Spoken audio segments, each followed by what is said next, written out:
listen now. Okay. Moving coil galvanometer la normal galvanometer.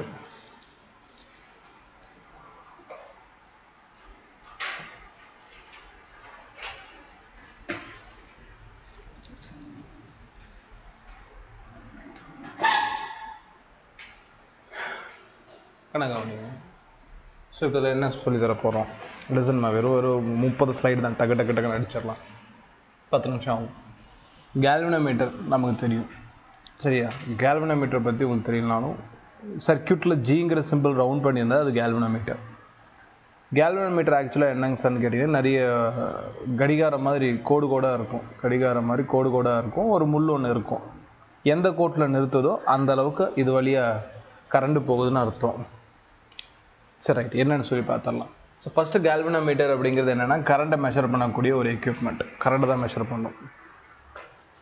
But இது கரண்ட்டை வந்து பார்த்திங்கன்னா சில டிஸ்அட்வான்டேஜ் இருக்குது. அதனால் இந்த கரண்ட்டே இது எக்ஸாக்டாக மெஷர் பண்ணாது. அதனால் வந்து பார்த்திங்கன்னா இந்த கரண்ட்டை மெஷர் பண்ணுறதுக்கு இது அம்மீட்டராக கன்வெர்ட் பண்ணுவாங்க இன்னும் எக்ஸாக்டாக கால்குலேட் பண்ணுறதுக்கு. அண்ட் பொட்டன்ஷியல் கால்குலேட் பண்ணுறதுக்கு வோல்ட் மீட்டரை கன்வெர்ட் பண்ணுவாங்க. 2 மெத்தடை வந்து பார்த்திங்கன்னா யூஸ் பண்ணுவாங்க. கேல்வனோமீட்டரை வந்து அம்மீட்டராகவும் வோல்ட் மீட்டராகவும் கன்வெர்ட் பண்ணி நம்ம யூஸ் பண்ண முடியும். இப்போ நான் கவனிங்க, கேல்வனோமீட்டர் வந்து சின்ன கரண்டையும் நுணுக்கமாக வந்து அதால் சென்ஸ் பண்ண முடியும். மில்லி ஆம்பியர் அளவில் வந்து பார்த்திங்கன்னா அது கரண்ட்டை வந்து சென்ஸ் பண்ண முடியும். அப்படி தான் டிசைன் செய்யப்பட்டிருக்கு. ஆனால் இந்த மில்லி ஆம்பியர் அளவுக்கு போனால் கூட பிரச்சனை என்னென்னு கேட்டிங்கன்னா சின்ன சின்ன கரண்ட்டு தான் மெஷர் பண்ண முடியும். ரொம்ப பெரிய கரண்ட் வந்துச்சுன்னா அதை மெஷர் பண்ண முடியாது. ஸோ மிஞ்சி போனால் milli ampere or micro ampere அந்தளவுக்கு ரொம்ப ரொம்ப குட்டியான கரண்ட். பாயிண்ட் என்னங்க சார் சொல்கிறீங்க, புரியல சார், சத்தி சார் புரியல, இன்னொரு டைம் சொல்லுங்கள் சார் அப்படின்னா. ஆனால் கேல்வனோமீட்டர் வந்து பார்த்திங்கன்னா ரொம்ப சின்ன கரண்ட், ஸ்மால் அமௌண்ட் ஆஃப் கரண்ட்டை வந்து டிடெக்ட் பண்ணதாக டிசைன் பண்ணப்பட்டது. ஸோ ரொம்ப மில்லி ஆம்பியர். சரி, அப்போ நான் லார்ஜ் அமௌண்ட் கரண்ட் எப்படி சார் பண்ணுறது, கால்குலேட் பண்ணுறது? அதுக்கு தான் வோல்ட் மீட்டரை அம்மீட்டரை கால்குலேட் பண்ணுவாங்க. சரிங்க சார், அப்போ நான் பொட்டன்ஷியலை கால்குலேட் பண்ணணும், விஏ கால்குலேட் பண்ணணும். அப்போது கேல்வனோமீட்டரை வோல்ட் மீட்டரை கன்வெர்ட் பண்ணுறது ட்ரெடிஷ்னல். சரிங்க சார், நான் பண்ணிடுறேன், பிரச்சனை கிடையாது, ஓகே நான் பண்ணுறேன் அப்படின்னா எப்படி சார் பண்ணுறது? கவனிங்க, மெஷர்மெண்ட் ஷோவன் பை டிஃப்ளெக்ஷன் மட்டும்தான். எப்படி சார் கால்குலேட் பண்ணது? இல்லை டிஃப்ளெக்ஷன் தான். இந்த நீடில் எங்கே இருக்கோ அதுக்கேற்ற மாதிரி கரண்ட் அதில் இருக்குது அப்படிங்கிறத டிஃப்ளெக்ஷன் மூலமாக தான் கால்குலேட் பண்ண முடியும். ஞாபகம் வச்சுங்க. சரி, ஓகே ரைட்டு. அப்போது ஐஜி அப்படிங்கிறது வேறு ஒன்றும் இல்லை, கேல்வனோமீட்டர் வழியாக போகக்கூடிய மேக்ஸிமம் கரண்ட். இப்போ வந்து பார்த்தீங்கன்னா ஒரு சர்க்கியூட் இருக்குது, இது கேல்வனோமீட்டர். கேல்வனோமீட்டர் வழியாக எவ்வளோ கரண்ட் போகுதோ அது ஐஜிமா. சிம்பிளா, ஈஸியா சார். என்னங்க சார் ஐஜி? கேல்வனோமீட்டர் வழி செல்லும் மின்சாரம். ஓகேங்களா, அவ்வளோதான். ஒரு சர்க்கியூட்டில் எங்கே வேணால் கரண்ட் போட்டு, பட் கேல்வனோமீட்டர் போகிறப்போ ஐஜின்னு சொல்லுவோம். ஜின்னு என்னங்க sir? Resistance of the galvanometer. Current இது வழியாக போகுதுன்னா இது அக்செப்ட் பண்ணணும் அவசியம் இல்லை. உலகத்தில் எந்த ஒரு பொருளும் மின்சாரத்தை வழியாக போகிறது அனுமதிக்கிறது இல்லை, ரெசிஸ்டன்ஸ் கொடுக்கும். ஸோ ஜிங்கிறதுக்கு வந்து பார்த்தீங்கன்னா ஜிங்கிறது என்ன சார்னா ஆர் தான். என்ன ஆர்? ரெசிஸ்டன்ஸ் ஆஃப் கேல்வனோமீட்டர்னு கொஸ்டின் பேப்பரில் கொடுத்துருப்பான்.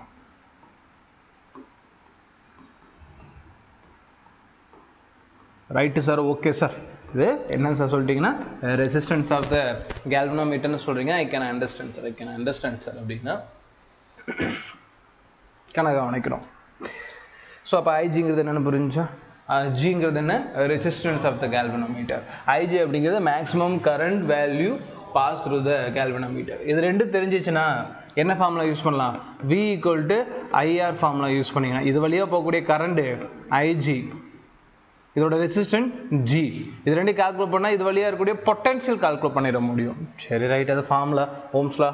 ஓகே, இப்போ நான் என்ன சொல்லி கொடுத்துருக்கேன்னா என்ன சார் பிரச்சனை சார் அதை சொல்லுங்கள் சார் அப்படின்னா, இப்போ ஒரு பல்ப் இருக்குது. இந்த பல்ப் வழியாக ஒரு கரண்ட் போகுது. ஆக்சுவலாக கவனிக்கணும், இந்த பல்ப் இருக்குண்ணா, இது வழியாக ஒரு கரண்ட், இது பல்புக்கு எப்பயுமே ஒரு கரண்ட் போகும், அதனால் இந்த பல்ப் வந்து எரியும். லிசன், இப்போ இதில் கரண்ட் போகுது இல்லையா, இந்த கரண்ட் போய் பல்ப் என்ன பண்ண வைக்கணும்? ஈவென்ச்சுவலாக எரிய வைக்கணும். ரைட், இப்போது இந்த கரண்ட் எவ்வளோ அப்படிங்கிறத நான் மெஷர் பண்ணணும். இந்த கரண்ட் எவ்வளோ அப்படிங்கிறத நான் மெஷர் பண்ணணும். இந்த கரண்ட் இங்கே வரப்போ என்ன ஆகுனா பிரியும். ஜங்ஷன் வந்து கரண்ட் எப்பயுமே பிரியும். இந்த பக்கம் எவ்வளோ கரண்ட் போகுதுன்னு எனக்கு தெரியாது, ஆனால் இந்த பக்கம் போகக்கூடிய கரண்ட் ஷோராக I G amount of current. Galvanometer கீழே வச்சுருக்கோம்மா, கணக்கு நல்லா ஞாபகம் வச்சுக்கோமா. கேல்வனோமீட்டரை நல்லா காது கொடுத்து ஞாபகம் வச்சுக்கணும். கேல்வனோமீட்டரை சார் வந்து பார்த்திங்கன்னா ஒரு லோடு இருக்கு இல்லையா, ஒரு ஒரு ஒரு எக்யூப்மெண்ட் இருக்குது, இது பல்பாக இருக்கலாம், இல்லை வேறு ஏதோ ஒன்று இருக்கலாம், லோடுன்னு சொல்லலாம், இல்லை அப்ளிகன்ஸ்ன்னு சொல்லலாம், ஏதோ ஒன்று. இதுக்கு பேரலாக போட்டோன்னா, நல்லா ஞாபகம் வச்சுக்கம்மா, கேல்வனோமீட்டர் எப்படி போடுறேன் சார், பேரலாக போடுறேன். என்னம்மா புரியல சொல்கிறது கேளுங்கம்மா சொல்கிறேன். கேல்வனோமீட்டர் சார் என்ன பண்ணியிருக்கேன், அதில் பேரலாக போட்டிருக்கேன். சரிங்க சார், இது வந்து பார்த்தீங்கன்னா பேரலாக போட்டிருக்கீங்க. Okay, I can understand. இப்போ என்ன சார் நடக்குதுன்னா, இது வழியாக என்ன போகுது, கரண்ட் வந்து ஐஜியாக போகுது. அம்மீட்டர் அப்படிங்கிறது ஜென்ரலாக கரண்டை கால்குலேட் பண்ணுறதுக்கான எக்யூப்மெண்ட். இப்போ நான் அது பெரிய பெரிய கரண்டை மெஷர் பண்ணணும். கேல்வனோமீட்டர் என்ன பண்ணும், ஸ்மால் அமௌண்ட் ஆஃப் கரண்ட் தான் மெஷர் பண்ணும். ஆனால் எனக்கு இந்த கேல்வனோமீட்டர் இப்போ நான் பெரிய கரண்டை மெஷர் பண்ணுறதுனால இப்போ நான் என்ன பண்ண போனேன், கேல்வனோமீட்டரை அம்மீட்டரை கன்வெர்ட் பண்ணுற ப்ராசஸில் இருக்கேன். கேல்வனோமீட்டரை அம்மீட்டரை இப்போ மெஷர் பண்ணக்கூடிய ப்ராசஸில் இருக்கேன். Sir right, okay sir, okay sir. பேரலில் வைக்கிறீங்க ஒரு ஐடியா. இன்னொன்று சீரீஸில் வைக்கலாமா, ஞாபகம் வச்சுக்கிங்க. அம்மீட்டர் இது கேல்வனோமீட்டர் தான், ஞாபகம் வச்சுக்கங்க. இதே கேல்வனோமீட்டரை நான் சீரீஸில் வைக்கலாமா, கேல்வனோமீட்டர் ஒன்று தான், அதை நான் சீரீஸில் வைக்கலாமா இல்லை பேரலில் வைக்கலாமா? பேரலில் வைக்கிறப்ப என்ன சார் ஆகும், சீரீஸில் வைக்கிறப்ப என்ன ஆகும்? ஆனால் உங்களுக்கு என்ன தேவை, கரண்ட் மெஷர் பண்ணணும். கரண்ட் வந்து பார்த்தீங்கன்னா பேரலில் காமனா இல்லை சீரீஸில் காமனான்னு கேட்டிங்கன்னா, சீரீஸில் தான் வந்து பார்த்தீங்கன்னா நோட் பண்ணிக்கணும். Current common series connection. அப்போது ஞாபகம் வச்சுக்கணும். அப்போது லிசன் இந்த இடத்துல அம்மீட்டர் நான் போட்டிருக்கேன், அது பிரச்சனை இல்லை. இது கேல்வனோமீட்டர், இது ஒரு கேல்வனோமீட்டர், பிரச்சனை இல்லை, ஏன்னா இதுதான் அம்மீட்டரை கன்வெர்ட் பண்ண போகிறேன். ஸோ ஒரு கேல்வனோமீட்டரை நான் ஞாபகம் வச்சுக்கணும். கேல்வனோமீட்டர் நான் எங்கே சார் போடணும் அப்படின்னு கேட்டிங்கன்னா, ஒரு பல்புக்கு என்னென்னு போடணும், சீரீஸில் போடணும். சரி சார், ஓகே. இதையே நீங்கள் அம்மீட்டர்னு போட்டு காட்ட காரணம் என்ன, இது ஏன் தானே சார் மென்ஷன் பண்ணிக்க, ஜி கிடையாது அப்படின்னா இங்கே பாருங்கள், இது கூட பேக் எடுத்துக்கிறேன். ஏன் தான் போடுவோம்.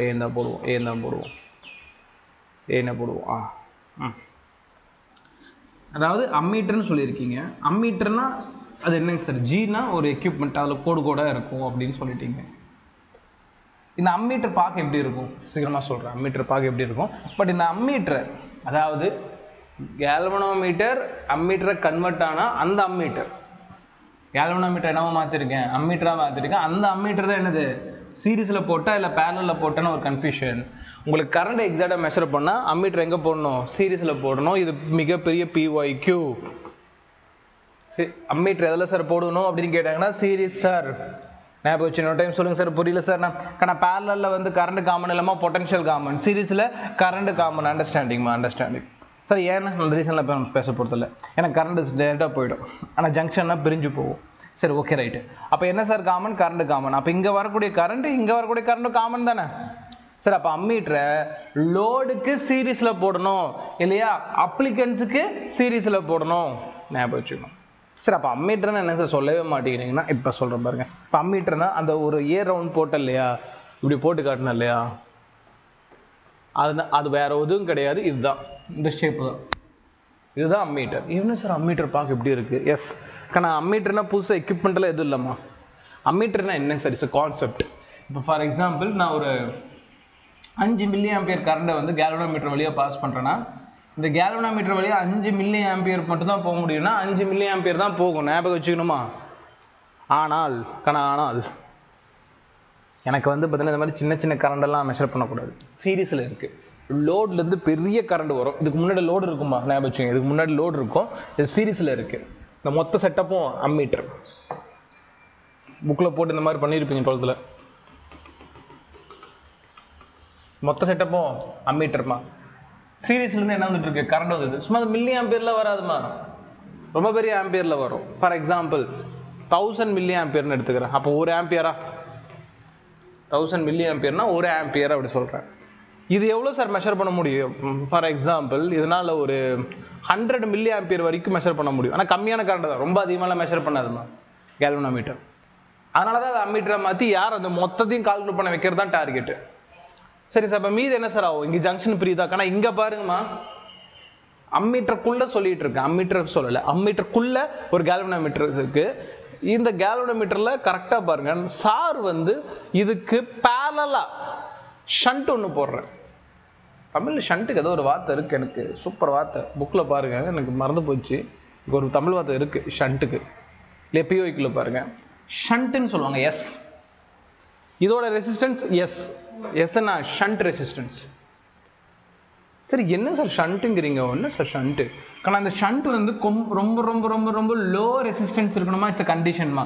Shunt have a very small amount of resistance. நல்லா ஞாபகம் வச்சுக்கணும். ஷண்ட்டுக்கு என்னமா இருக்கும்? ரொம்ப ரொம்ப ரொம்ப ரொம்ப கம்மியான ரெசிஸ்டன்ஸ் இருக்கும். ரொம்ப ரொம்ப கம்மியான ரெசிஸ்டன்ஸ் இருக்கும் சார். ஓகே சார், கம்மியான ரெசிஸ்டன்ஸ் இருக்கும் sir. Good sir, good good. அடுத்து என்னங்க சார் சொல்ல போறீங்க? ஆனால் கவனிங்கம்மா, லிசன் லிசன் லிசன். இதோட அட்வான்டேஜ் என்னங்க சார்? நான் டீட்டெயிலாக சொல்கிறேன் கவனிங்க. இதோட அட்வான்டேஜ் என்ன முடிகிறப்ப புரியும் சார். இது வழியே 100 மில்லி ஆம்பியர் போச்சு. இதோட ரெசிஸ்டன்ஸ் ரொம்ப ரொம்ப ரொம்ப கம்மினால இதில் இது வழியே என்ன போகும்? நிறைய கரண்ட் போக முடியும். ஷண்ட் வழியா நிறைய கரண்ட் போக முடியும். அப்போ இங்கே 100 போயிடுச்சுன்னா மீது 900 மில்லி ஆம்பியர் அது வழியாக போயிடும், இது வழியாக போயிடும். ஆக மொத்தம் எனக்கு வந்து பார்த்தீங்கன்னா இந்த கேல்வனோமீட்டர் ஓவராலாக கணக்கு கவனிங்க, இதுக்கு பேரலல்னா இதுக்கு என்ன பொட்டன்ஷியலோ இதுக்கும் அதே பொட்டன்ஷியல் தான். அப்போ கேல்வனோமீட்டரோட பொட்டன்ஷியலை இந்த ஷண்ட் மூலமாக நம்ம ஈக்குவல் பண்ணிட்டோம். அப்போ கேல்வனோமீட்டர் ஆன் அன் ஆவரேஜ் இந்த 100 மில்லி ஆம்பியரும் மெஷர் பண்ணிடும், இந்த 900 மில்லி ஆம்பியரை இன்டைரக்டாக மெஷர் பண்ணும். எப்படி சார் இன்டைரக்டாக மெஷர் பண்ணும் அப்படிங்கிறத பார்க்கணும். ஏன்னா நமக்கு தெரியும், நம்ம வந்து இந்த ஷண்ட் வந்து கடையில் போகிறப்பே தெரியும். இந்த ஷண்ட் வந்து பார்த்தீங்கன்னா லிசன்மா, இந்த பாருங்க, இது வந்து பார்த்தீங்கன்னா ஃபார் எக்ஸாம்பிள் கவனிங்க. இப்போ நான் வந்து பார்த்தீங்கன்னா இது வழியாக இப்போ நான் கரண்ட் வந்து பார்த்தீங்கன்னா பாஸ் பண்ணி வருது. இந்த கரண்ட் வந்து பாஸ் பண்ணி வருது.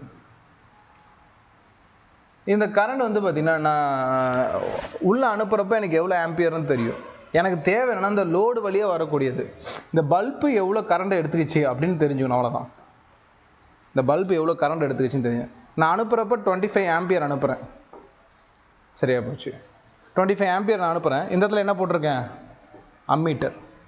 இந்த இடத்துல ஒரு அம்மீட்டர் நான் வச்சுக்கேம்மா.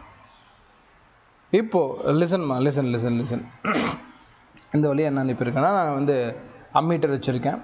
இந்த அம்மீட்டர் வந்து பார்த்தீங்கன்னா இந்த கரண்ட்டை வந்து இப்போ சென்ஸ் பண்ணும். இங்கே பாருங்கள், இந்த பல்ப் வழியாக வந்து பார்த்தீங்கன்னா எவ்வளோ கரண்ட் வருதுன்னு பார்க்கணும்.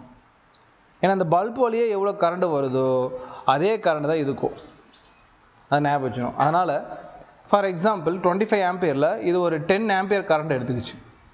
இது என்ன பண்ணும்? ஒரு 10 ஆம்பியர் கரண்ட் எடுத்துக்கிச்சுன்னா இந்த கரெக்டாக இங்கே வரப்போ லிசன்மா, இந்த 10 ஆம்பியருக்கு இங்கே பாருங்கள், இந்த ஓவரால் ரெசிஸ்டன்ஸ் வந்து பார்த்தீங்கன்னா இங்கே பாருங்கள், ஷண்ட்டோட ரெசிஸ்டன்ஸ் உங்களுக்கு தெரியும். இதோட ஷண்ட்டோட ரெசிஸ்டன்ஸ் உங்களுக்கு தெரியும் அப்படின்னா ஷண்ட்டோட ரெசிஸ்டன்ஸும் தெரியும், ஷண்ட்டோட பொட்டன்ஷியலும் உங்களுக்கு தெரிஞ்சிருக்கு அப்படின்னா அது வழியாக எவ்வளோ கரண்ட் போகணும் உங்களுக்கு தெரியும். அப்போ அது மெஷர் பண்ணிடலாம். மீதி கேல்வனோமீட்டர் வழியாக போகக்கூடிய கரண்ட்டை மட்டும் மெஷர் பண்ணால் போதும். கேல்வனோமீட்டர் வழியாக போகக்கூடிய கரண்ட்டை மெஷர் பண்ணால் போதும்.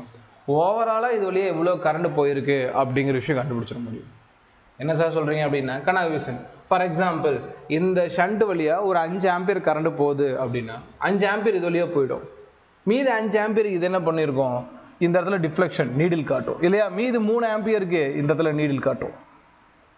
அப்போ அதில் 5 இதில் ஒரு 3, அப்போது 8 ஆம்பியர் அதை எடுத்திருக்குன்னு தெரிஞ்சுக்கலாம். ஸோ இப்படி தான் வந்து பார்த்தீங்கன்னா மெஷர் பண்ணுவாங்க, நல்லா ஞாபகம் வச்சுக்கணும். ஸோ சின்ன அந்த கேல்வனோமீட்டர் வழியாக ஒரு 2-3 அப்படின்னா அந்த ஷண்ட் வழியாக என்னது நிறைய கரண்ட் பாஸ் பண்ணுற மாதிரி டிசைன் பண்ணியிருப்பாங்க. இது வழியாக எவ்வளோ கரண்ட் போகுது அப்படிங்கிறத நம்மளால் கால்குலேட் பண்ண முடியும். ஒய் பிகாஸ்னா இதோட ரெசிஸ்டன்ஸ் உங்களுக்கு தெரியும், இதோட பொட்டன்ஷியல் உங்களுக்கு தெரியுது அப்படின்னா கண்டிப்பாக இதோட வழியாக எவ்வளோ கரண்ட் போகணும் உங்களால் தெரிஞ்சுக்க முடியும். அதில் போகிற கரண்ட் மிச்சம் வந்து இதில் போகும். ஸோ அப்போ இதில் நமக்கு கொஸ்டின் என்னங்க சார் கேட்பாங்கன்னா, shunt have a small resistance இதை ஞாபகம் வச்சுக்கணும். ஷண்ட்டுக்கு என்னது? ரொம்ப ரொம்ப கம்மியான ரெசிஸ்டன்ஸு. பாருங்கள், இப்போ 100 மில்லி ஆம்பியர் கரண்ட் வருது. இந்த கேல்வனோமீட்டரில் 25 மில்லி ஆம்பியர் தான் மெஷர் பண்ண முடியும் அப்படின்னா மீது எங்கே போயிடும்? ஷண்ட் வழியாக போயிடும். ஓகேவா இல்லையா? ஷண்ட் வழியாக 75 மில்லி ஆம்பியர் போயிடுச்சு. மீது 25க்கு என்ன காட்டும்? இந்த கேல்வனோமீட்டர் நீடில் காட்டும், நீடில் அப்படியே காட்டும். அதை நான் சொல்கிறேன். அப்போ ஷண்ட் எப்படி சார் டிசைன் பண்ணிடலாம்? Large amount of current pass through it. அது வழியாக நிறைய கரண்ட் போகிற மாதிரி தான் டிசைன் பண்ணியிருப்பாங்க. ஒய் நிறைய கரண்ட் போகுது? Because low amount of resistance. கண்ணா ஞாபகம் வச்சுணுமா? கேல்வனோமீட்டரா அம்மீட்டரா மாற்றணும்னா கேல்வனோமீட்டருக்கு பேரலல்ல ஷண்ட் கொடுக்கணும். மாற்றுறதுக்கு அப்புறம் இந்த அம்மீட்டரை கொண்டு போய் அப்ளிகேஷனுக்கு சீரீஸில் வைக்கணும். குழம்பிடாதீங்க. எதை சொல்ற பாரு, இப்போ ஃபார்முலா பார்க்கலாம். ஏன்னா மொத்தம் எவ்வளோ அது ஐ அமௌண்ட் ஆஃப் கரண்ட் போகுது. கேல்வனோமீட்டரில் ஷோர் ஷார்ட்டாக தெரியும், கேல்வனோமீட்டர் கரண்ட் போயிடும். மீதி கரண்ட் என்ன சார் போகும்னா இங்கே ஐ மைனஸ் ஐஜியாக போகும் சார். மொத்த கரண்ட்டு இந்த இடத்துல பிரியும், இது வழியாக ஐ போயிடுச்சுன்னா மீதி ஐ மைனஸ் ஐஜி எது வழியாக போகும், ஷண்ட் வழியாக போகும். அவ்வளோதான் முடிஞ்சு போச்சு. இது பேரலல்னா ரெண்டுக்கும் பொட்டன்ஷியல் காமனா, விச் மீன் ஷண்டோட potential which is equal to galvanometer potential. Potential formula I into R. இது வழியாக போகக்கூடிய கரண்ட் ஐ மைனஸ் ஐஜி, அதோட ரெசிஸ்டன்ஸ் எஸ், இதோட வழியாக போகக்கூடியது ஐஜி, இதோட ரெசிஸ்டன்ஸ் ஜி. ஷண்ட் மட்டும் ஷண்ட் ரெசிஸ்டன்ஸ் எஸ்னா ஷண்ட் ரெசிஸ்டன்ஸ் அது மட்டும் வேணும்னா I G G divided by I minus I G. Sir என்னங்க சார் ப்ரொனவுன்ஸ் பண்ணுவீங்க? ரெண்டு பேரலல் இருக்கனால பொட்டன்ஷியல் காமன். இதில் வந்து என்ன சார் பண்ணுவீங்கன்னா இது வந்து ரெசிஸ்டன்ஸ் ஆஃப் த ஷண்ட்டுமா, கொஸ்டின் பேப்பர் அப்படி தான் கொடுப்பான். இது ரெசிஸ்டன்ஸ் ஆஃப் த கேல்வனோமீட்டர்மா. ஆனால் இது maximum amount of current passing through கேல்வனோமீட்டர்மா. சார் இது என்னங்க சார், இது என்னங்க சார், இது என்னங்க சார், ரேஞ்சுமா, ரேஞ்ச் ஆஃப் அம்மீட்டர்மா. அது அம்மீட்டர் இப்போ மாறிடுச்சு இல்லை? அப்போ எவ்வளோ மீட்டர் மெஷர்மெண்ட் காட்ட முடியும் அப்படின்னு கேட்டிங்கன்னா மேக்ஸிமம் டு மினிமம், இவ்வளோ மேக்ஸிமம் மினிமம் அதால் காட்ட முடியும். கொஸ்டின் பேப்பரில் இப்படி கொடுத்துருப்பாமா, 0 to 35 மில்லி ஆம்பியர்னு கொடுத்துருப்பாமா. அப்போ இதுதான் என்னது, ஐ மைனஸ் ஐஜின்னு எடுத்துக்கணும். சார் ரேஞ்சுமா 0லேருந்து 35 வரைக்கும் கால்குலேட் பண்ண முடியும். இந்த கரண்ட் அதே மாதிரி தான், மினிமமாக எவ்வளோ இருந்து மேக்ஸிமம் எவ்வளோ கரண்ட்டுக்குள்ளே கால்குலேட் பண்ண முடியும் அப்படிங்கிறதான் இந்த ஐ மைனஸ் ஐஜி. அப்போ இது என்னென்னு ப்ரொனவுன்ஸ் பண்ணோன்னா ரேஞ்ச் ஆஃப் அம்மீட்டர். இது டோட்டலாக ஐ மைனஸ் ஐஜி இல்லையா, அது வழியாக எவ்வளோ கரண்ட் வருதுன்னு கண்டுபிடிச்சி கேல்வனோமீட்டர் வழியாக எவ்வளோ கரண்ட் வருது கண்டுபிடிச்சி ரெண்டையும் மைனஸ் பண்ணணும். ஒரே ஒரு ஃபார்முலா தான்மா. அதுக்கப்புறம் தியரிட்டிக்கலாக சில ஸ்டேட்மெண்ட்டு. சரிங்க சார், இதுதான் வந்து ஓரளவு ஃபார்முலா. கணக்கு பாருங்க, இட்ஸ் அ லோடு வச்சுக்கலாம். இது வழியாக போகக்கூடிய கரண்ட் இது டோட்டலாக என்ன சார், இது டோட்டலாக அம்மீட்டர்மா, இது டோட்டலாக அம்மீட்டர்.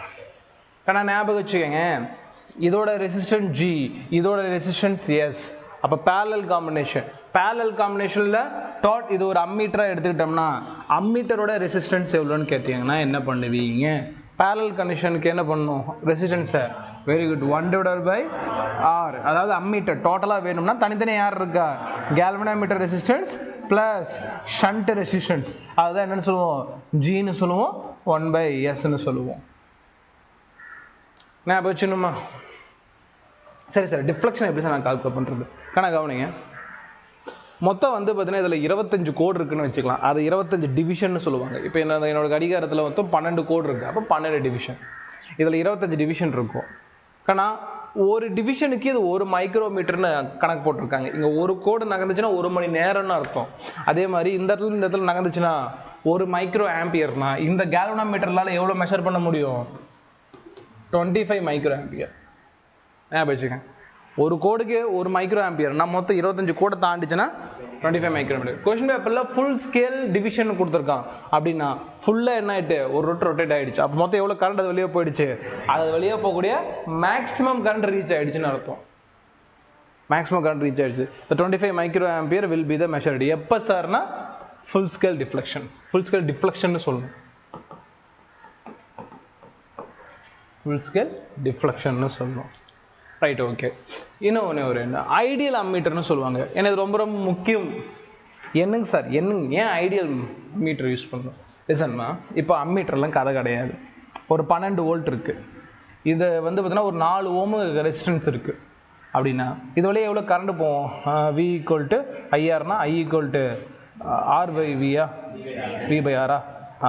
Potential 12, resistance 4. கேன்சல் பண்ணால் இதுவரை எவ்வளோ ஆம்பியர் கரண்ட் போகும், 3 ஆம்பியர் கரண்ட் கொடுத்தா தான் இந்த பல்ப் எரியும். ஞாபகம் வச்சுங்க. என்னங்க சார் அப்படின்னா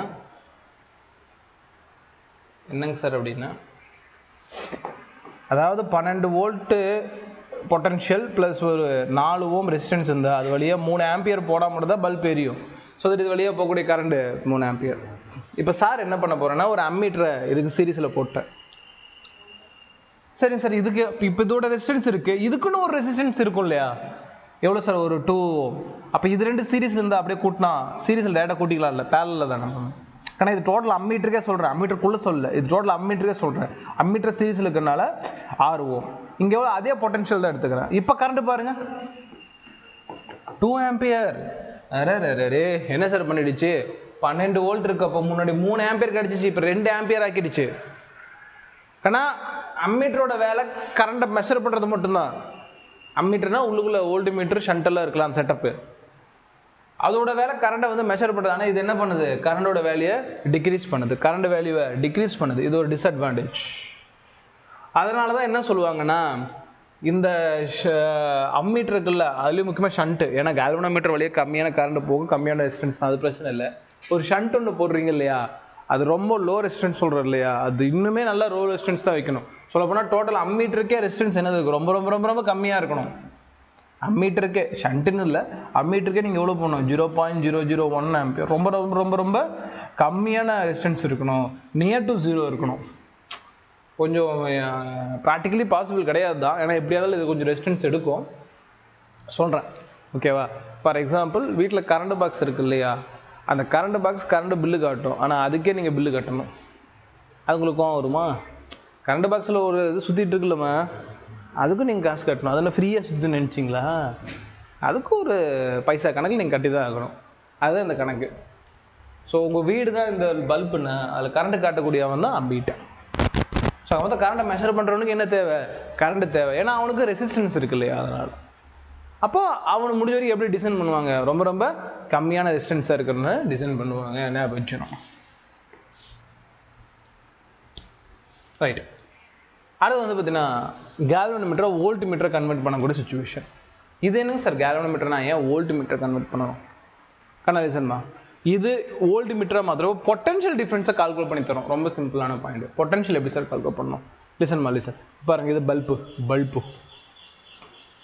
பல்பு கீழே வந்து கேல்வனோமீட்டர், பட் இப்போ என்னவோ மாறி இருக்கு, வோல்ட் மீட்டராக மாறி இருக்கும். ஸோ நான் ஜீனை போட்டுக்கிறேன், நான் அதுக்கு இந்த சிம்பிளும் கிடையாது, வீணு போட்டாலும் ஓகே, வாட்டவர். கனாலிசன்மா. இப்போ இது பல்புக்கு நான் எங்கே கனெக்ட் பண்ணுறேன், பேரலில் கனெக்ட் பண்ணுறேன் என்னோட வோல்ட் மீட்டரை.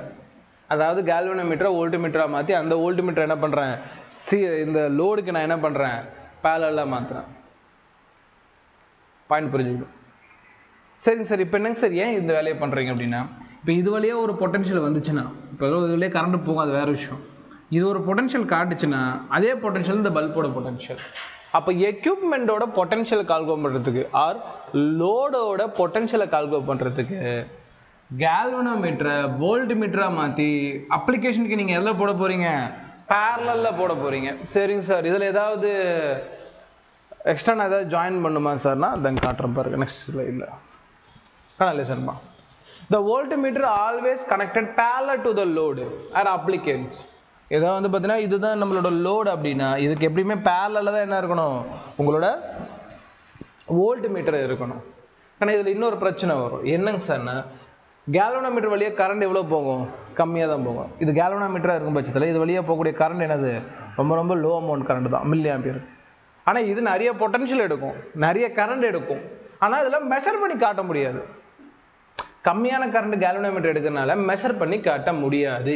அப்போ என்ன சார் பண்ணட்டும், அப்போ கேல்வனோமீட்டரை பர்ஃபெக்டாக வோல்ட் மீட்டரை கன்வெர்ட் பண்ணணும் அப்படின்னா கேல்வனோமீட்டரோட ஹை ரெசிஸ்டன்ஸை போடுறீங்க. வை சார் ஹை ரெசிஸ்டன்ஸ், கனலிசன். இது வழியாக கரண்ட் அமௌண்ட் வருதா, பொட்டன்ஷியலை கால்குலேட் பண்ணுறதுக்கு ஃபார்முலா கரண்ட் இன்ட்டு ரெசிஸ்டன்ஸ். இதோட ரெசிஸ்டன்ஸு லோவா, ரைட். இப்போ ஒரு வேளை இதோட ரெசிஸ்டன்ஸோடு இன்னொரு ரெசிஸ்டன்ஸ் சேர்க்குறேன், சீரீஸில் இருக்குது, அப்போ ஆட் பண்ணிடலாமா, இது வந்து கேல்வனோமீட்டர் ரெசிஸ்டன்ஸ். அப்போது ஐஜியோட இப்போ யார் சேர்றா, ஜி ப்ளஸ் ஆர் சேர்றாங்க. ஏன்னா இந்த ரெண்டு கரண்ட் இதுக்கு காமனாக தான் போகுது. சீரீஸ்லாம் கரண்ட் காமன், சீரீஸ் இருக்கிறப்ப கரண்ட் காமன். அப்போது இது ரெண்டு சீரீஸில் மாதிரி இருக்கு, இது வழியாக போகக்கூடிய கரண்ட் காமன், அதனால் ஐஜி காமனாக வச்சுட்டு ரெசிஸ்டன்ஸ் என்ன பண்ணிக்கலாம், ஆட் பண்ணிக்கலாம். அப்போ ஜி ப்ளஸ் ஆர். இப்போ என்ன சார் நடந்திருக்கு, இதோட ரெசிஸ்டன்ஸ் ரொம்ப பெருசுமா, அதனால் இந்த கரண்டோட வேல்யூ ரொம்ப கம்மியாக இருந்தாலும் என்ன ஆக்கி விட்டுரும், ஓவரால் வேல்யூவை பெருசாக்கி ஹை வோல்டேஜை மெஷர் பண்ணி கொடுத்துரும். ரொம்ப அண்டர்ஸ்டாண்ட் பண்ணிக்கோனா தியரிட்டிக்கல் பாயிண்ட் பண்ணி ஞாபகம் போகுது நீட்டுக்கு. Sir heavy resistance sir, heavy resistance sir important. எங்கே சார் அட்டாச் பண்ணுவீங்க, கெல்வினோமீட்டருக்கு சீரியஸில், கெல்வினோமீட்டருக்கு சீரியஸில். அப்படி பண்ணீங்கன்னா இது வழியா வரக்கூடிய கரண்ட் கம்மியாக இருந்தாலும் இதோட ரெசிஸ்டன்ஸ் பெருசாக இருக்கிறதுனால பொட்டன்ஷியல் ஹையாக தான் காட்டும். நம்ம வச்சுக்கணும், அது வெளியே போகிறதுனால பொட்டன்ஷியல் நமக்கு என்ன ஆகிடும், ஹையாக தான் மெஷர் பண்ணிக்க முடியும். சரி, ரைட், ஓகே. அப்போ என்ன sir formula, final formula, potential which is equal to I into G plus R. What is this, sir? Resistance of the galvanometer. What is this, sir? Heavy resistance which is connected to the galvanometer. அவ்வளோதான். So இங்கே load என்னவா இருக்கு, இதுக்கு ஓவராலாக பார்க்குறப்ப இது இப்போ இதுதான் சார் கணக்கான, இதுதான் வோல்ட்மீட்டர். கேல்வனோமீட்டர் இப்போ என்னவா மாதிரி இருக்கு, வோல்ட்மீட்டராக கன்வெர்ட் ஆயிருக்கு. இதை எதோட கனெக்ட் பண்ணுறோம், பல்புக்கு பேரலாக கனெக்ட் பண்ணுறோம். சார் இப்போ இதில் நெட் ரெசிஸ்டன்ஸ் எவ்வளோ சார் இருக்கும், இதில் நெட் ரெசிஸ்டன்ஸ் என்ன, ரெண்டுமே சீரிஸ் இருக்கிறதுனால ஓவரால் வோல்ட்மீட்டரோட ரெசிஸ்டன்ஸ் வேணும்னா galvanometer resistance plus heavy resistance. அவ்வளோதான், ரைட்டு. ஜெயில இப்போ 2025 ஜனவரி செஷனில் கேட்டது.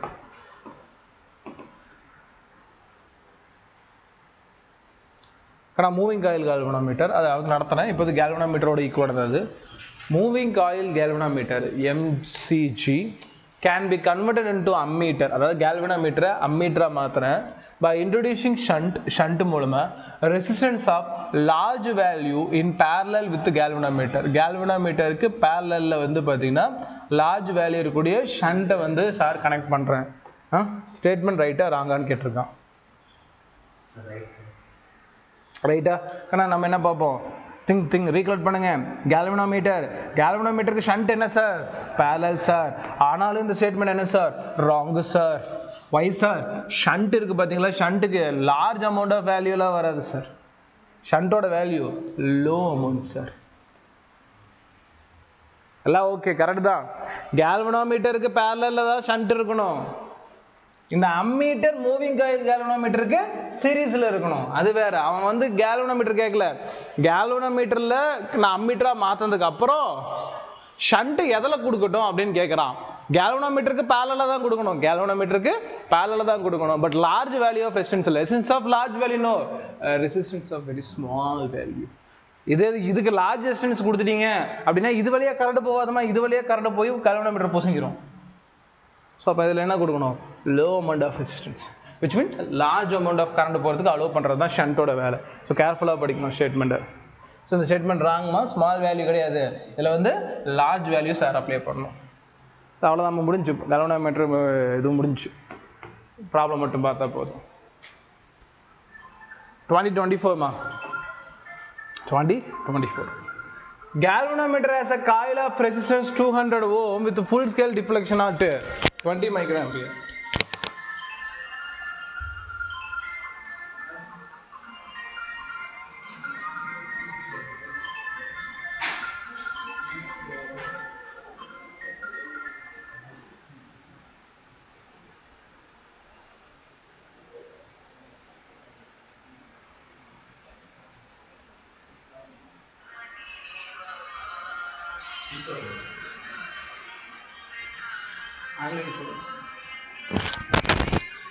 ஆன்லைனில் படிக்கிறாப்புல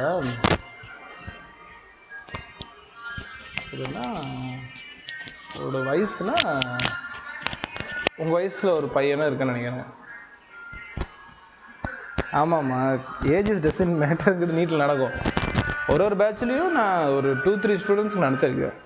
கிட்டத்தட்ட 35, 37, இது 32 என்னமோ இருக்கும்.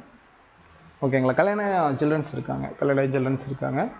இப்போ நீட் எழுதணும்னு ஆசைப்பட்றாரு, டாக்டர் ஆகணும்னு ஆசைப்பட்றாங்க. சில பேர் சொல்லுவாங்கள்ல, எப்படியாவது நான் டாக்டர் ஆகிடணும் ஃபைனலாக என்னோட ஆம்பிஷன் அப்படின்னு சொல்லிட்டு.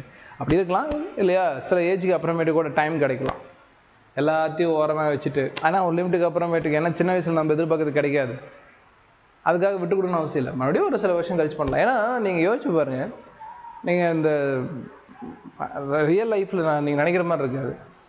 அது ஏஜ் ஆகிறப்ப அது இது எனக்கு புரியுது. சின்ன ஒரு 18-19 ஆகிறப்ப பெரிய ப்ரெஷ் பண்ணுவாங்க உங்களை, நல்ல காலேஜ் சூஸ் பண்ணுன்ட்டு.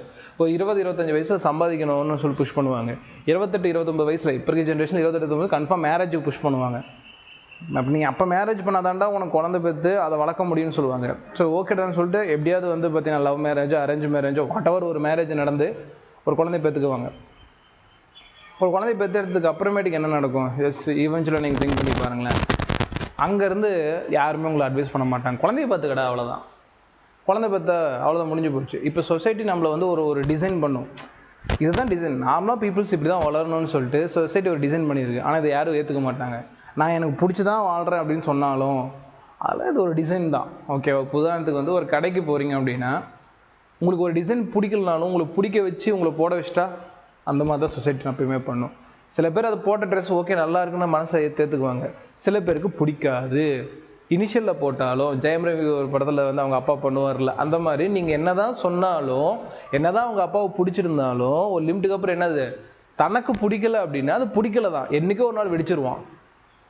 அந்த மாதிரி இந்த சொசைட்டி நம்ம இப்படி நீங்கள் சொல்கிறீங்களா, ஒரு 30 to 35 செட்டில் ஆகணுங்கிற வேர்டு அதிகமாக யூஸ் பண்ணுவாங்க. சரி 35 வயசு ஆகிடுச்சு, இப்போ நான் கேட்குறேன், இனிமேல் யாரும் வர மாட்டாங்க. வை பிகாஸ்னா இதுக்கு மேலே என்ன சொல்லுவாங்க, குழந்தைய பையன் வளர்றான், அவனை பாரு, அவனுக்கு சொத்து சேர்த்து வை, சொத்து சேர்த்து வச்சதுக்கப்புறம் அவனை கல்யாணம் பண்ணி வை, அவனை பத்திரமா பார்த்துக்க. இப்போ உங்களுக்கு என்ன பண்ணாங்களோ அதே பேட்டர்ன் உங்கள் பையனுக்கு உங்களை வச்சு பண்ண வைப்பாங்க. இப்படி தான் அவங்களுக்கு நடந்திருக்கு. அதனால தான் அவங்க அப்படி பண்ணுறாங்க, வேறு எதுவும் கிடையாது. சொசைட்டி இது பிரேக் பண்ணோம்னா ஒரு தப்பாக நம்மளை பார்க்க ஆரம்பிச்சிருவாங்க. ஏன்னா 30-35 வயசு ஆகிடுச்சுன்னா கல்யாணம் பண்ணாமல் இருக்க, செட்டில் ஆகாமல் இருக்க, இது ஒரு தப்பாக பார்ப்பாங்க. பிகாஸ் அவங்கள அப்படி பார்த்தாங்க, அதனால இவங்களும் அப்படி பார்க்குறாங்க. சரி, இப்போ கேள்வி, நம்ம 35 வயசு மேலே குழந்தை பார்த்துட்டு அவன் வளர ஆரம்பிக்கிறப்போ இப்போ அவன் ரியலைஸ் பண்ணுவான், நமக்கு பிடிச்ச வாழ்க்கை எப்படா வாழ்ந்தோம். பிகாஸ் அவனுக்கு ஏதோ கோர்ஸ் படிக்கணும்னு இருந்திருக்கும், டைம்னால பண்ண முடியாமல் போயிருக்கும். ஒரு ஏதோ ஒன்று கற்றுக்கணுன்னு இருக்கும், பணம் மூலமாக முடியாது. இப்போ அவன் கையில் பணம் இருக்கும், டைம் வந்து இருக்காது கண்டிப்பாக, ஏன்னா டைம் மாறி போச்சு. இருந்தாலும் பரவாயில்ல, எனக்கு பிடிச்ச சில பேர்ட்ட வந்து பார்த்திங்கன்னா அதான் சொல்லலை, சில பேர் வாலண்டியராக பிரேக் எடுத்துக்கிட்டு எனக்கு பிடிச்ச வேலையை திருப்பி பார்க்க ஆரம்பிப்பாங்க.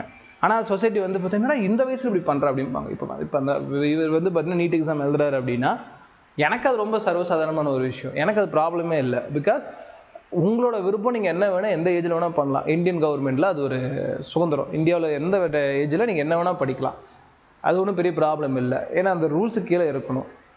ஆனால் இது நீங்கள் அந்த சொசைட்டி அப்படி பார்க்காது. இப்போது அவங்க சொந்தக்காரங்களும் ரிலேட்டிவ்ஸாக பார்த்தாங்கன்னா, இப்போ அவர் செலக்ட் ஆகிட்டாரு, டாக்டர் ஆகிட்டாரு அப்படின்னா ஃபஸ்ட்டு ரிலேட்டிவ்ஸ் கேட்கக்கூடியது, ஏன்னா இப்போலேருந்து நீ 7 வருஷம் படித்து டாக்டர் ஆகி அதுக்கப்புறம் சர்வீஸ் போனால் 40-42 வயசு ஆகிடும். 42 வயசுக்கு மேலே வந்து பார்த்தீங்கன்னா நீ டாக்டர் ஆகி அதுக்கப்புறம் நீ டாக்டர் ஆகி என்ன சம்பாதிப்ப? உன் பையனே அப்போ வந்து பார்த்தீங்கன்னா டாக்டர் ஆகிடுவான்டா, 2 பேரும் ஒரே கிளாஸில் உட்கார போகிறீங்களா அப்படின்ட்டுலாம் ஏளனப்படுத்தும். இதெல்லாம் யோசிக்காமையே அவர் வந்து படிக்க உட்காருவார், அது அவரோட ஆசை. அந்த வயசில் என்ன நடந்திருக்கும், மேபி அட்டெம்ப்ட் இல்லாமல் இருந்திருக்கும், இல்லையா மேபி கோச்சிங் என்ட்ரன்ஸ் இந்த போகிறதுக்கு டைமில் பணம் இல்லாமல் இருந்திருக்கும். அந்த மாதிரி சில பேர் வாலண்டரியாக தன் லைஃப்பை வந்து பார்த்தீங்கன்னா யூட்டர்ன் எடுத்துக்கிட்டு தனக்கு என்ன பிடிக்குமோ அதை பார்க்க ரிட்டர்ன் வருவாங்க 35 வயசுக்கு மேலே.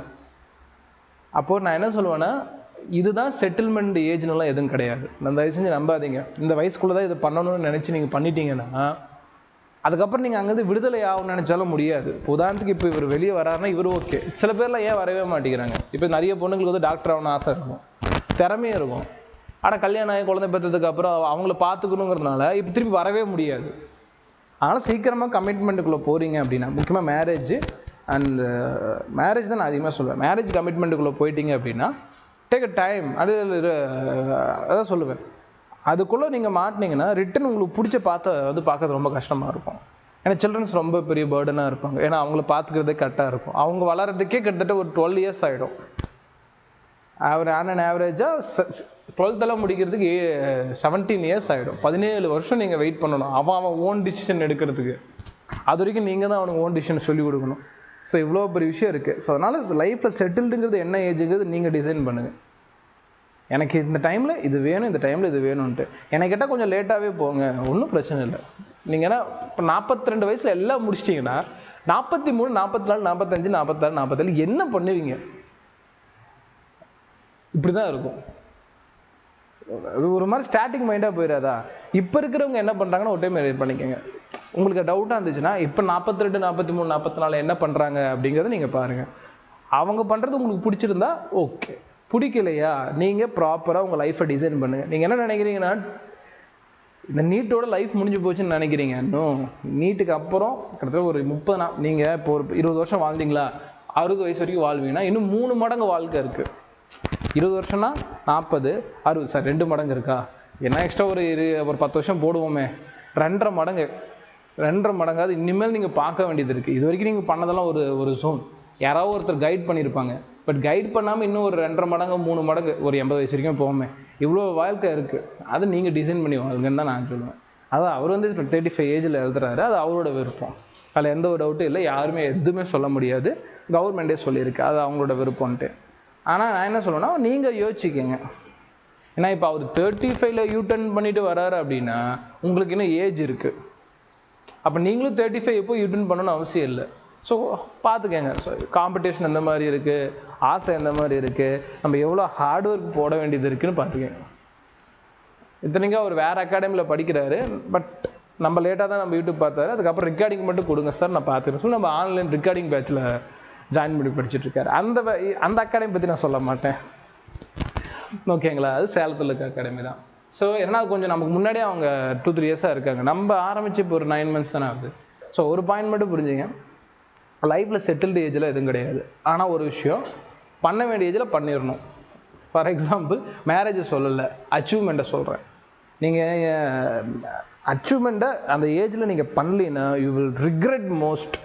ஏஜ் போனதுக்கு அப்புறம் திருப்பி வர்றதுக்கான ஆப்பர்ச்சுனிட்டி கிடைக்காது, ட்ரஸ்ட் பிலீவ் கிடைக்காது. இப்போ நீங்கள் இப்போ நீட் எக்ஸாம்பிள் ஃபெயில் ஆகி போய் வீட்டுக்கு போனீங்கன்னா ஃபஸ்ட்டு உங்கள் மேலே ட்ரஸ்ட்டு போயிடும். பிலீவ் பண்ணுறீங்களோ இல்லையோ ஒரு ட்ரஸ்ட்டு போயிடும். ஆனால் அந்த ட்ரஸ்ட்டை சம்பாதிக்கிறதுக்கு நீங்கள் கிட்டத்தட்ட ஒரு 5-6 வருஷத்துக்கு மேலே ஒர்க் பண்ணி ஆகணும். ட்ரஸ்ட் சம்பாதிச்சிடலாம், சம்பாதிக்க முடியாதெல்லாம் கிடையாது. பட் ஆனால் அதுக்கான கான்ஃபிடென்ட்டும் போயிடும். நாள்பட்ட நாளில் தோல்வியை ஏற்றுக்க ஆரம்பிச்சிருவீங்க. எப்படி இருக்குன்னா, இப்போ நீங்கள் ஒரு டைம் தோத்துட்டீங்க அப்படின்னா டக்குன்னு எந்திரிச்சு வர்றதுக்கு ஒரு மிகப்பெரிய மன வலிமை வேணும். அது வந்து ரொம்ப 10ல் 2-3 பேட்டு மட்டும்தான் இருக்குது. தோத்தாலும் அது கண்டுக்காமல் அதுக்கு அடுத்த ஸ்டேஜில் போகிறது வந்து, இப்போ எக்ஸாம்பிள் வந்து நண்பன் படத்தில் விஜய் கேரக்டர் எடுத்துக்கலாம். அவனுக்கு தோக்குறது பிரச்சனையே கிடையாது, அவனுக்கு ஒரு பெரிய ட்ராவல் இருக்கு. அவன் தோத்தானா அடுத்த ஸ்டேஜுக்கு போயிடுவான். அதில் இன்னும் 2 கேரக்டர் இருப்பாங்க, ஜீவா கேரக்டரும் இன்னொரு கேரக்டர் ஸ்ரீகாந்த் கேரக்டர். அதுதான் மேஜாரிட்டி ஸ்டூடெண்ட்ஸு. டீச்சராக சொல்கிறேன், விஜய் கேரக்டர் ரொம்ப கம்மி. தோத்தாலும் அடுத்த ஸ்டேஜ் டக்குன்னு போகிறவங்கலாம் நான் பார்க்குறதே கிடையாது. தோத்தா அங்கேயே உட்காந்துருவாங்க, உட்காந்து அழ ஆரம்பிச்சிருவாங்க, ஃபேமிலி பற்றி ஃபீல் பண்ண ஆரம்பிச்சிருவாங்க. இப்போ ஜீவா கேரக்டர் தான் முக்கால் பேச பேர். ஏன்னா இப்போ நீங்கள் தோத்துட்டீங்கன்னா ஃபேமிலி மேலே தான் பயப்படுவீங்க. ஸ்ரீகாந்த் வந்து பார்த்தீங்கன்னா அதுவும் ஒரு வகையான ஃபேமிலி ப்ரெஷர் தான். ஸோ ஃபேமிலி ப்ரெஷரோ, சொசைட்டி ப்ரெஷரோ, மணி ப்ரெஷரோ, ஜீவா கேரக்டருக்கு மணி ப்ரெஷர் அது இருக்கும், இவருக்கு ஃபேமிலி ப்ரெஷர் இருக்கும். ஸோ இது 2ஐயும் தாண்டி தான் 2 பேருமே ஐஐடிக்குள்ளே போவாங்க. அது வந்து நீங்கள் நல்லா ஞாபகம் வச்சுக்கோங்க. நான் எங்கேயோ கேள்விப்பட்டேன், ஐஐடிக்குள்ளே வந்து பார்த்திங்கன்னா விஜய் மாதிரி ஆளுங்கெல்லாம் போக மாட்டாங்க. சரி விஜய் மாதிரி ஆளுங்க தான் போவாங்க, ஸ்ரீகாந்த் ஜீவா கேரக்டர்லாம் போகாதுங்க. ஏன்னா அங்கே போய் நீங்கள் சும்மாலாம் இருக்க முடியும், படித்து தான் ஆகணும். ஆனால் படத்தில் வந்து அது சும்மா ஜாலி காட்டியிருக்காங்க, விச் மீன்ஸ் பயங்கரமாக ஹார்ட் ஒர்க் போடுற மாதிரி இருக்கும் அந்த ஃபீல்டில். அப்போ நீங்கள் இனிமேல் தான் எந்திரிச்சு ஓடணும். இந்த டைமில் உட்காந்துட்டு நான் எக்ஸாம் ஃபெயில் ஆகிடுச்சு, மார்க் கம்மியாகிடுச்சு, பஞ்சாயத்து ஆகி போச்சு, சண்டையில் முடிஞ்சு போச்சு. நான் என்ன சொல்கிறேன்னா, நிறைய டைம் வந்து இப்போ நான் உங்கள் 2 பேருக்குன்னு சொல்கிறது சரி, நாமளாக சொல்கிறது, ஏன் சின்ன பிரச்சனையெல்லாம் பெருசாக பண்ணாதீங்க, கண்டுக்காதீங்க, மூவ் ஆகுங்கன்னா, இனிமேல் லைஃப் ஸ்டார்ட் ஆகுதுப்பா, இன்னும் நீங்கள் வெளியே போய் பார்க்க வேண்டியது நிறைய இருக்குது, இங்கேயே தங்கிடக்கூடாதுல்ல, சின்ன சண்டையெல்லாம் மண்டையில் போட்டுக்காதீங்க, இன்னும் நீங்கள் வெளியே போனீங்கன்னா. ஆனால் உங்கள் ஏஜிலுக்கும் ஒரு ஆப் கண்டுபிடிச்சி கோடி கணக்கில் வந்து பார்த்தீங்கன்னா சம்பாதிச்சு லைஃபையே செட்டில் பண்ணிக்கிட்டான் 19 வயசில். ஒரு சின்ன ஆப் கண்டுபிடிக்கிறான், ஒரு ஃபாரின் கம்பெனி வந்து பார்த்தீங்கன்னா 500 கோடி சம்பாதிக்குது. நீங்கள் லைஃப் டைமில் 1 கோடி சம்பாதிப்பீங்களா மிஞ்சி போனால்? அவனுக்கு 19 வயசில் வந்துருச்சு. இப்போ என் கேள்வி என்னன்னா, இனிமேல் அவன் என்ன பண்ணுவான்? 2 சாய்ஸ் இருக்குது. அந்த 500 கோடி போதுன்னு இருக்கிறது அப்படி நினச்சானா இன்னும் 4 வருஷத்தில் அந்த பணம் போயிடும். ஆமாம், ஒருத்தனுக்கு வந்து இந்த லாட்ரியில் பணம் விழுந்துச்சு, ஒரு 1.5 கோடி லாட்ரியில் பணம் விழுந்துச்சான் நார்த் இந்தியாவில். ட்ரூ. அவன் சந்தோஷப்பட்டுட்டு அந்த பணத்தை வந்து பார்த்தீங்கன்னா நல்லா செலவு பண்ண ஆரம்பித்தான். சொந்தக்காரங்கள்லாம் வந்து கேட்கவும் எடுத்து கொடுக்க ஆரம்பித்தான். இப்படியே கொடுத்து 4 வருஷம் கூட பணம் போய் கடன்காரனா மாறிட்டான். பணம் கொடுத்த யாரும் திருப்பி தரல. ஸோ தான் வாங்கின பொருளுங்களுக்கெல்லாம் காசு கொடுக்காம கடன்காரன் ஆகிட்டான். ஸோ இதுதான் பாயிண்ட்டு. இப்போ அந்த பையன் 19 வயசில் அந்த பணம் வந்துச்சுன்னு செட்டில் ஆகிடலாம் இல்லையா, மறுபடியும் எந்திரிச்சு இது பத்தாதுன்னு ஓட ஆரம்பிக்கணும். அந்த 500 கோடியை ப்ராப்பராக அவன் இன்வெஸ்ட் பண்ணுவான். அதை தான் சொல்கிறேன். இப்போ நீங்கள் நீட் எக்ஸாம் பாஸ் ஆகிட்டிங்கன்னா கதை இங்கேருந்து தான் ஆரம்பிக்குது. இதை வச்சு ஒரு நல்ல மார்க்கு, இதை வந்து திங்க் பண்ணி எந்த காலேஜ் சூஸ் பண்ணலாம், காலேஜ் சூஸ் பண்ணதுக்கு அப்புறமேட்டுக்கு என்ன கோர்ஸ் போகிறது, அதில் வந்து பிஜி என்ன பண்ணலாம், பிஜி பண்ணதுக்கப்புறம் வெறும் டாக்டரா, இல்லை பிஸ்னஸ் ப்ரொஃபஷனல் டாக்டரா, இல்லை ரிசர்ச் பேஸ்டு டாக்டரா, என்ன டைப் ஆஃப் டாக்டர், இல்லையா கட் பண்ணி ஐஏஎஸ்ஸா? ஏன்னா நீங்களாம் அப்படி தான் போவீங்க, எனக்கு நம்பிக்கை இருக்குது.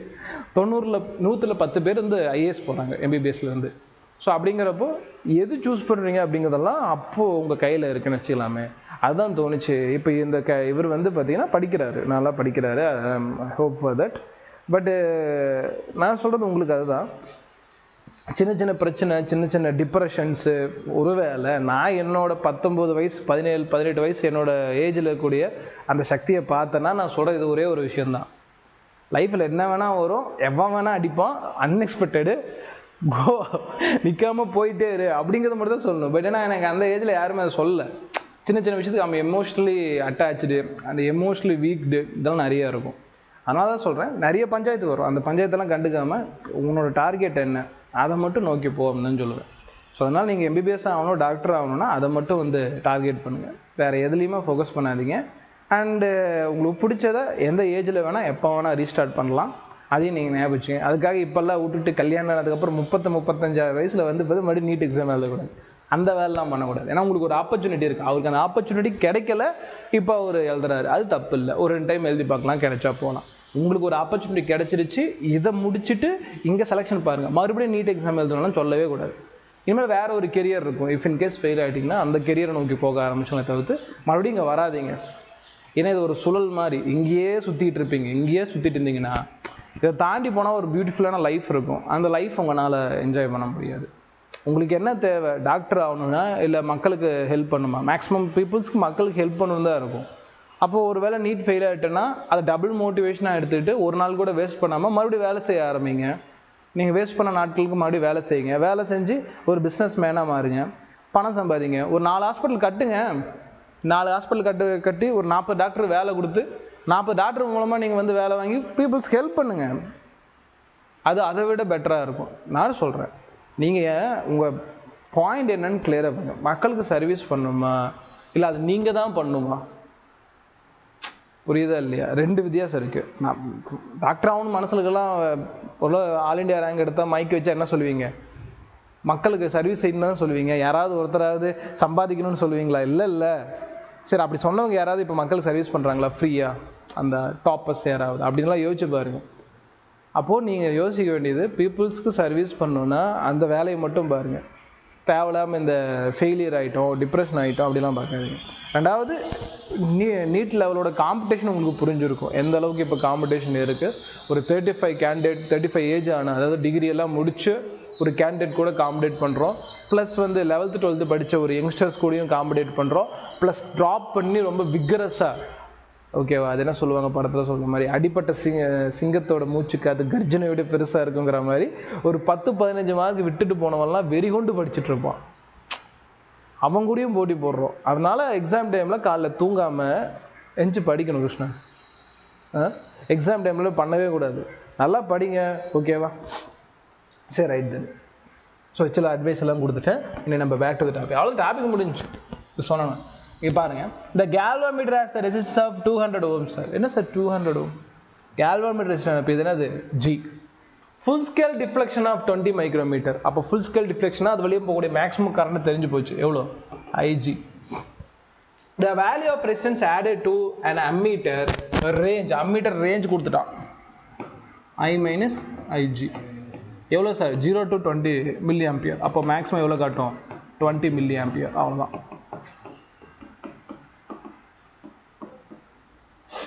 கேள்வி என்னங்க sir? the value of resistance added to ammeter. அம்மீட்டரா மாற்றணும்னா அதுக்கு எவ்வளோ ரெசிஸ்டன்ஸ் ஆட் பண்ணணும்? ஷண்ட். அவ்வளோதானே? அப்போ ஷண்ட்டுக்கு ஃபார்முலா என்னங்க சார்?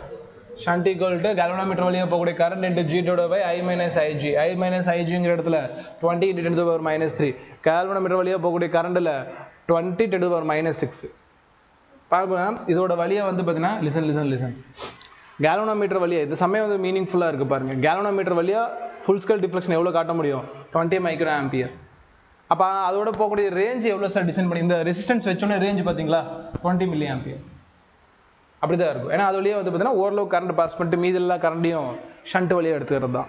ஸோ இங்கே 20 × 10⁻³ ஆனால் ஆவரேஜாக கால்குலேட் பண்ணால் 20 0.1 2024 கணக்கு. அப்புறம் 2025 கேட்டிருக்கான், 2024 கேட்டிருக்கான், இது 2025 ஸ்டேட்மெண்ட்டாக கேட்டிருக்கான். மறுபடியும் 2024 galvanometer ஆஃப் ரெசிஸ்டன்ஸு பாருங்கண்ணா. galvanometer ரெசிஸ்டன்ஸ் G வேல்யூ கொடுத்துட்டான். connected with the series of 400 ohm, measure voltage up to 10 volt. ஞாபகம் வச்சுங்க, galvanometer resistance 100 ohm இருக்கு. When connected in series with 400 measures of the voltage. அதாவது இந்த galvanometer 100 இருக்கிறத ஒரு சீரிஸ்ல connect பண்றோம், அவனோட ரெசிஸ்டன்ஸ் என்னது 400 ohm. ஞாபகம் வச்சுங்க சொல்றேன். ஒரு ஆளை வந்து இவனோட சீரிஸ்ல இவனை ஃபர்ஸ்ட் galvanometer ammeter கண்டுபிடிக்கணும். The value of resistance required to the galvanometer into the ammeter. Okay, galvanometer ammeter மாத்துறோம். அப்போ இந்த அம்மீட்டருக்கு சீரிஸ்ல கனெக்ட் ஆகுதுன்னு இவன் யாரா இருப்பான்? லோடு. கவனிங்க, இந்த galvanometer ரெசிஸ்டன்ஸ் 100 ohm, அந்த 100 ohm சீரிஸ் கனெக்ட் பண்றோம், அவனோட ரெசிஸ்டன்ஸ் 400 ohm அப்படின்னா அந்த பல்புமா, இந்த பல்போட ரெசிஸ்டன்ஸ் எவ்வளவு கொடுத்துருக்கான்? 400 ohm. பாயிண்ட் நல்லா புரிஞ்சுக்கணும். அம்மீட்டரோட ரெசிஸ்டன்ஸ் தெரியல, பட் அம்மீட்டர் குள்ளக்கூடிய galvanometer resistance 100 ohm. The value of resistance required to convert galvanometer into the ammeter read up to 10 ampere is x into 10 to the power minus 2 ohm. The value of x will be, அவன் என்ன கேக்குறானா, the value of resistance required to convert galvanometer in ammeter. இந்த galvanometer ammeter மாத்தறதுக்கு shunt add பண்ணுவோம். ஷண்டோட resistance again கேக்குறான். நல்லா ஞாபகம் வச்சுங்க, ஷண்டோட ரெசிஸ்டன்ஸ் கேட்குறான். ஷண்ட் ரெசிஸ்டன்ஸ்க்கு formula IG into G divided by I minus IG. galvanometer வழியா போகக்கூடிய கரண்ட் क्वेश्चन பேப்பர்ல தரலாமா? galvanometer ரெசிஸ்டன்ஸ் கொடுத்துருக்கான் சார், போட்ட எவ்வளோ? 100 ohm. கவனிங்க, கரண்ட் கண்டுபிடிக்க வேலையை பார்க்கணும். லிசன். இந்த கரண்ட் சார் கால்குலேட் பண்ணணும். பாயிண்ட் நம்பர் 1, கரண்ட்டை கால்குலேட் பண்ணுறேன்னா லாஸ்ட் லைனில் கொடுத்துருக்கான். The value of resistance required to galvanometer converted into reads up to 10 ampere. galvanometer அம்மீட்டரை convert பண்ணதுக்கு அப்புறமேட்டுக்கு அதோட எவ்வளோ கரண்ட் அதை மெஷர் பண்ணுது? 10 ampere கரண்ட்டை மெஷர் பண்ணுது. அப்போ இந்த இடத்துல எவ்வளோ போடணும்? 10. இன்னும் ஒரே ஒரு வழி தான், டோட்டல் 10ல் galvanometer வழியாக எவ்வளோ போகுதுன்னு கண்டுபிடிக்கணும். டோட்டல் 10ல் galvanometer வழியாக எவ்வளோ போகுதுன்னு தெரியணும். லிசன்மா, galvanometer வழியாக கரண்ட் போகணும்னா அதோட கண்டுபிடிச்சிருங்க, அதோட பொட்டன்ஷியல் டிவைடட் அது எவ்வளோ ரெசிஸ்டன்ஸில் கனெக்ட் ஆகிருக்குன்னு தான் பாயிண்ட். ஸோ அதோட பொட்டன்ஷியல் எவ்வளோ சார்? கவனிங்க, இந்த galvanometer resistance 100 ohm connected to 400 ohm. இது எவ்வளோ கனெக்ட் ஆகிருக்கு? galvanometer வந்து 100 ohm இல்லை, 400 ohmோட சீரீஸில் இருக்குது. அப்போ galvanometer டோட்டல் எவ்வளோ ரெசிஸ்டன்ஸ் ஃபீல் பண்ணும்? 500 ohm. இப்படி 500 ohமா இருக்கிறப்போ அது எவ்வளோ பொட்டன்ஷியலை வந்து பார்த்தீங்கன்னா வச்சிருக்கு அப்படின்னு பார்த்தீங்கன்னா 10 volt. அப்போ கேன்சல் பண்ணிங்கன்னா அதாவது 500 ohமுக்கு 10 volt பொட்டன்ஷியல்னா அப்போ அது வழியாக போகக்கூடிய கரண்ட் 0.02 ampere. அப்போ என்ன சார் பண்ணணும்? இந்த இடத்துல 0.02 போடணும். ஸோ இப்படி தான் வேல்யூஸை பிக் பண்ணி போடணும். உங்களுக்கு ஆன்சர் வந்து பார்த்தீங்கன்னா இப்படி வருது. ஆன்சர் இப்படி வருது அப்படின்னா இதுலேருந்து 10 to the power minus 2 வெளியே எடுத்து வச்சுட்டு என்ன கீயோ அதை போட்டுக்கோங்க. எவ்வளோ வரும்? இதுலேருந்து 10 to the power minus 2 எடுத்தோன்னா 200 அரௌண்ட் வரும். 200 அரௌண்ட் வரும். ஏன்னா அவனு கேட்குறான்னா X into 10 to the power minus 2 தான் கேட்குறான். அதில் எக்ஸோட வேல்யூன்னு கேட்குறான், வேறு ஒன்றும் கிடையாது. அப்போ value of resistance required, value of எந்த ரெசிஸ்டன்ஸ் ரெக்யூர்டு? ஷண்ட்டு தான் ரெக்யூர்டு எப்பயுமே. ரைட்டுமா, இதுதான் ஓவரால் டயக்ராம். டயக்ராம் பார்த்தீங்கன்னா தெரியும், galvanometer இருக்குது, அதோட பேரலில் ஷண்ட் இருக்குது. அப்போ இந்த செட்டப்பு தான் அம்மீட்டர். galvanometer அம்மீட்டரை கன்வெர்ட் பண்ணுறோம். இதோட ஓவரால் டிஸ்டன்ஸ் கால்குலேட் பண்ணோம்னா அது வந்து வோல்ட்மீட்டர். அதுக்கு இதே மாதிரி டயக்ராம் தான் இருக்குது, பார்த்துக்கங்க. ரெசிஸ்டன்ஸ் ஆஃப் வோல்ட்மீட்டர் அப்படின்னு பார்த்தா அம்மீட்டர் என்ன பண்ண போகிறோம்? டோட்டலாக வோல்ட்மீட்டர் இருக்கப்போ அதோட ரெசிஸ்டன்ஸ் எதில் இருக்கும்? சீரீஸில் இருக்கும். அப்போ R+G. ரைட், இது ட்ரை பண்ணிக்கலாம். லிசன்மா, பேனிக்கெல்லாம் ஆகும், சிம்பிள் ஃபார்மேட் தான். Listen, in ammeter 5% of main current pass through the galvanometer. ஆனால் ஒரு அம்மீட்டர் செட்டப்பில் மெயின் கரண்டில் 5% தான் galvanometer வழியாக போகுது. மெயின் கரண்ட் I, அதில் 5%னா 5 divided by 100. இதுதான் எது வழியாக போகுது? galvanometer வழியாக போகுது. அப்போ ஐஜியோட வேல்யூ என்ன sir? I into 5 divided by 100. இது என்னங்க சார்னா galvanometer வழியாக போகக்கூடிய கரண்ட். ஆனால் in ammeter 5% of the main current pass through the galvanometer. If resistance of galvanometer is G, galvanometer resistance கொடுத்துட்டான், the resistance of ammeter will be, அவனே கேட்குறான் resistance of ammeter கேட்குறான். resistance of ammeter வேணும்னா அது parallel தானே இருக்கும். இது இப்போ for ammeterமா 1 divided by ammeter distance divided by அதோட distance into shunt resistance வேணும். ஆனால் ஞாபகம் வச்சுங்க, கொஸ்டின் பேப்பரில் ஜின்னு தான் கொடுத்துருக்கோம், அதை விட்டுருங்க. எனக்கு ஷண்ட் மட்டும் கண்டுபிடிக்கணும். என்ன கண்டுபிடிக்கணும்? ஷண்ட் மட்டும் கண்டுபிடிக்கணும். லிசன் சார், galvanometer வழியா 5/100 அதாவது 5% கரண்ட் போகுதுன்னா ஷண்ட் வழியா எவ்வளவு கரண்டமா போயிருக்கும்? மீது 95 அது வழியா தானமா போயிருக்கணும் மெயின் கரண்ட்ல. என்ன சார் பண்ணீங்க நீங்க வேலை போட்டீங்க? காரணம் 5% 5/100 மெயின் கரண்ட்ல கால்வனோமீட்டர் வழியா போகுது. கால்வனோமீட்டர் வழியா 5% போனா மீதி 95% எது வழியா போகணும்? ஷண்ட் வழியா. அப்போ ஷண்டோட கரண்ட் தெரிஞ்சிச்சுன்னா அதோட ரெசிஸ்டன்ஸ் கண்டுபிடிச்சிடலாமா? சாரி இது இது ஜி, ஷண்டோட ரெசிஸ்டன்ஸ் கண்டுபிடிக்கணும். சரி எப்படி கண்டுபிடிப்பீங்க? அதை யூஸ் பண்ணிக்கங்க. லிசன். இப்போ எனக்கு பார்த்தீங்கன்னா ஷண்ட் வழியாக போகக்கூடிய கரண்ட் கண்டுபிடிச்சிட்டேன். ஷண்டோட ரெசிஸ்டன்ஸ் கண்டுபிடிக்கணும் அப்படின்னா லிசன், நமக்கு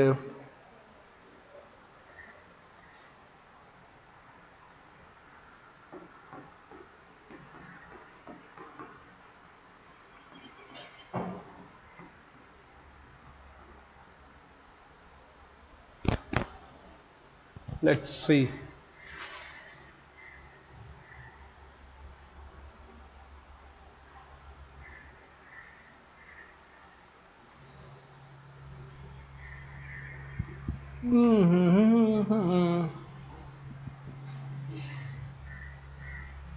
லிசன், இதில் நான் என்ன யூஸ் பண்ண போகிறேன்னா ஒன்றும் இல்லை, இது எதுக்குமா ஈக்குவல்? I - IGக்கு ஈக்குவலா? ஏன்னா I - IG தானே ஷண்ட் வழியாக போகக்கூடிய கரண்ட். அது வச்சுமே நான் அம்மீட்டரோட ரேஞ்சுன்னு இது சொல்லலாம் இல்லையா? அவ்வளோதான். அப்போ ஃபார்மில் நம்ம வச்சுட்டு இருக்கோம். அப்போ S = IG எவ்வளோ சார்? I × 5/100. G எவ்வளோ sir? G divided by I - IG எவ்வளோ sir? I - IG 1 × 95/100. I getting cancelled. 100 also getting cancelled. ரெசிப்ரோக்கலாக போச்சுன்னா இல்லை, இது அப்படியே இல்லை அது மேலே போகும். 100 கேன்சல். 5/95 தான். சரியா போச்சா? 5/95 G. அவ்வளோதான். இதில் தூக்கி போடுங்க. தூக்கி போட்டால் நான் எழுதி வச்சுட்டு அப்புறம் பார்த்துக்கலாம். போட்டுக்கங்க. ஓகே, என்ன சார் போடுறது அப்படின்னு கேட்டிங்கன்னா இந்த இடத்துல 5/95 G ப்ளஸ் இந்த பக்கம் ஒரு G கால்குலேட் பண்ணிங்கன்னா என்ன கிடைக்கும்? G/20 ஃபைனலாக ஆன்சர் கிடைக்கும். அவ்வளோதான், வேறு இது இல்லை. லிசன்மா, listen. Galvanometer has the resistance of 50 ohm. அப்போ இது என்னது? G. Galvanometer resistance G. Allow its maximum current 5 milliampere. அப்போ இது என்னது? IG. Converted into the voltmeter. Voltmeter measured up to the 100 volt. அப்போ இது எவ்வளோ வோல்ட் மெஷர் பண்ணது? 100 volt. Connecting a series resistor of resistance. ஒரு ரெசிஸ்டன்ஸ் நீங்கள் கால்குலேட் ஹெவி ரெசிஸ்டன்ஸ் போகணும் இல்லையா? அந்த ஹெவி ரெசிஸ்டன்ஸ் அதோட ரெசிஸ்டன்ஸ் வேல்யூ கேட்குறான். டைரக்ட் ஃபார்முலா சப்ஸ்டிடியூஷன்மா. V = HV × J + R. இதோட வேல்யூ 100, கரண்டோட வேல்யூ 5 × 10⁻³ G. பேப்பட்டி.